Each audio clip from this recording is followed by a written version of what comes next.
Ladies and gentleman, ಕಾಂಗ್ರೆಸ್ನ ಪ್ರಭಾವಿ ಶಾಸಕರೊಬ್ಬರಿಗೆ supreme court big shock ಅನ್ನು ನೀಡಿದೆ. ಅವರ ಶಾಸಕತ್ವ ಅಸಿಂಧುಗೊಳಿಸಿದ್ದ ಉಚ್ಚ ನ್ಯಾಯಾಲಯದ ಆದೇಶವನ್ನೇ ಎತ್ತಿ ಹಿಡಿದಿದೆ.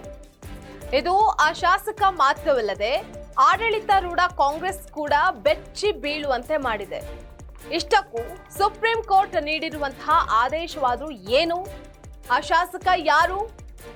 ವೀಕ್ಷಕರೇ, ನೆಲ ಜಲ ಭಾಷೆಗಾಗಿ ಪ್ರಾಮಾಣಿಕ ಪತ್ರಿಕೋದ್ಯಮ. ನೀವು ನೋಡ್ತಾ ಇದ್ದೀರಾ ಫೋಕಸ್ ಪವರ್, ನಾನು ನಿಶ್ಚಿತ.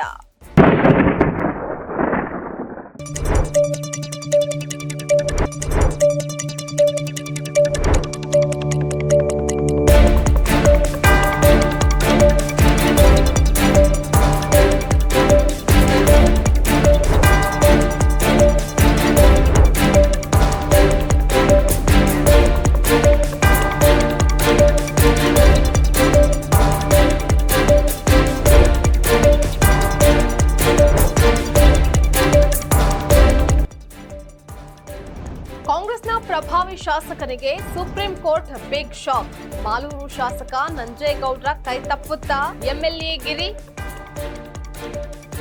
ಮಾಲೂರು ವಿಧಾನಸಭಾ ಕ್ಷೇತ್ರದ ಮತ ಮರು ಎಣಿಕೆಗೆ ಆದೇಶ.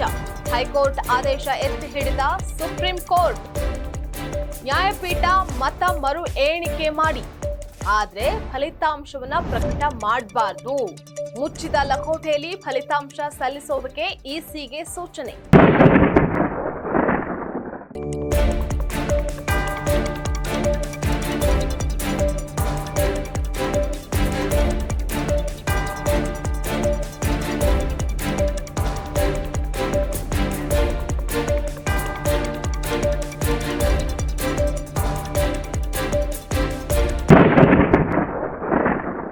ಕೋಲಾರ ಜಿಲ್ಲೆಯ ಮಾಲೂರು ಕ್ಷೇತ್ರದ ಕಾಂಗ್ರೆಸ್ ಶಾಸಕ ವೈಎನ್ ನಂಜೇಗೌಡರಿಗೆ ಸುಪ್ರೀಂ ಕೋರ್ಟ್ ಬಿಗ್ ಶಾಕ್ ಅನ್ನು ನೀಡಿದೆ. ಮೊನ್ನೆ ನಡೆದಂತಹ 2023ರ ವಿಧಾನಸಭಾ ಚುನಾವಣೆಯಲ್ಲಿ ಆದಂತಹ ಮತದಾನದ ಮರು ಎಣಿಕೆಗೆ ಆದೇಶವನ್ನ ನೀಡಿದಂತಹ ಕೋರ್ಟ್ ಸೆಪ್ಟೆಂಬರ್ 16ರಂದು ನಂಜೇಗೌಡರ ಶಾಸಕತ್ವ ಅಸಿಂಧುಗೊಳಿಸಿ ಮತ ಮರು ಎಣಿಕೆಗೆ ಹೈಕೋರ್ಟ್ ಆದೇಶಿಸಿತು. ಉಚ್ಚ ನ್ಯಾಯಾಲಯದ ಈ ಆದೇಶ ಜನಪ್ರತಿನಿಧಿಗಳ ನಿದ್ದೆಗೆಡಿಸಿತು. ಕಾಂಗ್ರೆಸ್ನಲ್ಲಿ ಕಂಪನವನ್ನ ಸೃಷ್ಟಿ ಮಾಡಿತು.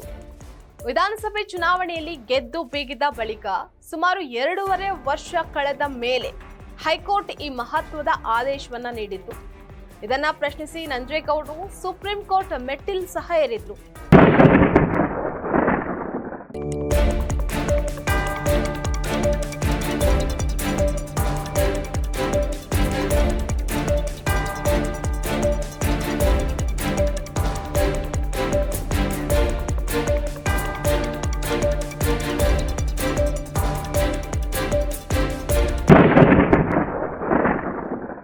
ಶಾಸಕ ನಂಜೇಗೌಡರ ಮೇಲ್ಮನವಿಯ ವಿಚಾರಣೆ ನಡೆಸಿದಂತಹ ಸುಪ್ರೀಂ ಕೋರ್ಟ್ ಹೈಕೋರ್ಟ್ ನೀಡಿದಂತಹ ಆದೇಶವನ್ನೇ ಎತ್ತಿ ಹಿಡಿದಿದೆ. ಅದಲ್ಲದೆ ಮತ ಮರು ಎಣಿಕೆಗೆ ಆದೇಶವನ್ನ ಮಾಡಿದೆ. ಆದರೆ ಯಾವುದೇ ಕಾರಣಕ್ಕೂ ಫಲಿತಾಂಶವನ್ನ ಪ್ರಕಟ ಮಾಡದಂತೆ ಆದೇಶ ಕೂಡ ಮಾಡಿದೆ. ಮುಚ್ಚಿದ ಲಕೋಟೆಯಲ್ಲಿ ಸುಪ್ರೀಂ ಕೋರ್ಟ್ಗೆ ಸಲ್ಲಿಸುವಂತೆ ರಾಜ್ಯ ಮುಖ್ಯ ಚುನಾವಣಾಧಿಕಾರಿಗೆ ನ್ಯಾಯಪೀಠ ಆದೇಶವನ್ನ ಮಾಡಿದೆ. 4 ವಾರಗಳವರೆಗೆ ವಿಚಾರಣೆಯನ್ನ ಮುಂದೂಡಿದೆ. ಇದು ಕಾಂಗ್ರೆಸ್ ಶಾಸಕ ನಂಜೇಗೌಡರು ಮಾತ್ರವಲ್ಲದೆ ಪಕ್ಷದ ಮುಖಂಡರ ನಿದ್ದೆಯನ್ನಾಗಿಸಿದೆ.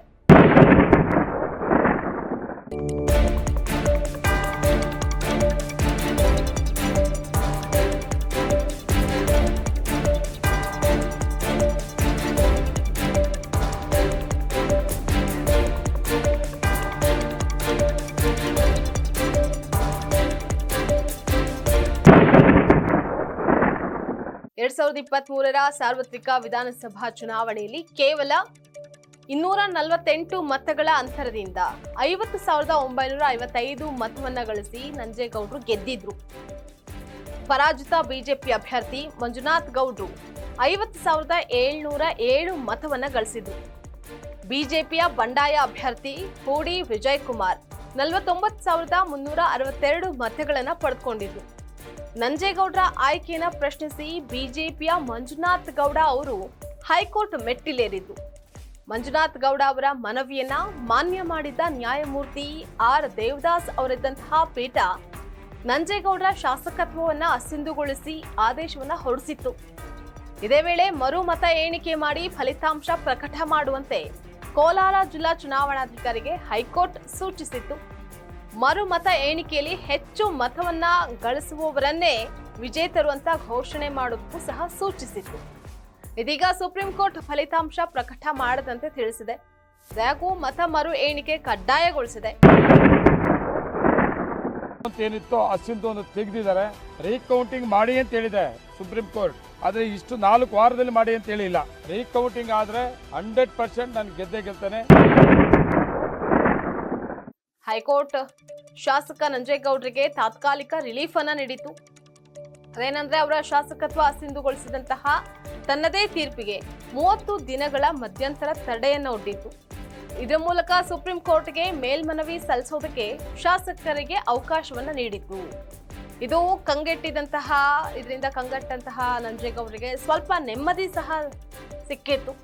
ಸುಪ್ರೀಂ ಕೋರ್ಟ್ ಕೂಡ ನಂಜೇಗೌಡ ಮೇಲ್ಮನವಿಯನ್ನ ಮಾನ್ಯ ಮಾಡಿತ್ತು. ಆದರೆ ವಿಚಾರಣೆ ಬಳಿಕ ಈ ಬಿಗ್ ಶಾಕ್ ನೀಡಿದೆ. ಮತ ಮರು ಎಣಿಕೆಯಲ್ಲಿ ಬಿಜೆಪಿಯ ಪರಾಜಿತ ಅಭ್ಯರ್ಥಿ ಮಂಜುನಾಥ್ ಗೌಡ್ರಿಗೆ ರಿಲೀಫ್ ನೀಡಿದೆ.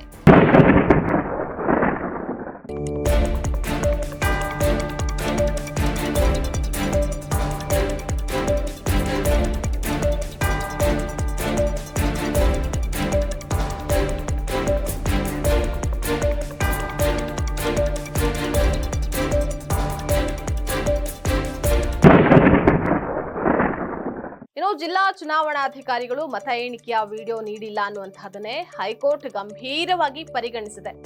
ಬಿಜೆಪಿ ಅಭ್ಯರ್ಥಿ ಮಂಜುನಾಥ್ ಗೌಡ ಅವರ ವಿರುದ್ಧ ಕೇವಲ 248 ಮತಗಳ ಕಡಿಮೆ ಅಂತರದಲ್ಲಿ ಗೆದ್ದು ಬೀಗಿದ್ದ ಶಾಸಕ ನಂಜೇಗೌಡರಿಗೆ ಶಾಸಕತ್ವ ಕೈತಪ್ಪುತ್ತಾ? ಅವರು ಈವರೆಗಿನ 2 ವರ್ಷಕ್ಕೆ ಮಾತ್ರ ಶಾಸಕರಾಗ್ತಾರ? ಉಳಿದರ್ಧ ಅವಧಿಗೂ ಮುಂದುವರಿತಾರಾ? ಅಥವಾ ಹೈಕೋರ್ಟ್ ಮೆಟ್ಟಿಲೇರಿರುವಂತಹ ಬಿಜೆಪಿಯ ಮಂಜುನಾಥ್ ಗೌಡ್ರು ಶಾಸಕರಾಗ್ತಾರಾ?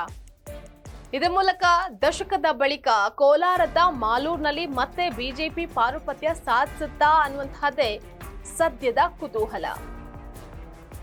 ಇದಾಗಿತ್ತು ಇವತ್ತಿನ ಫೋಕಸ್ ಸ್ಪೆಷಲ್. ನೆಲ ಜಲ ಭಾಷೆಗಾಗಿ ನೋಡ್ತಾ ಇರಿ ಫೋಕಸ್ ಟಿವಿ.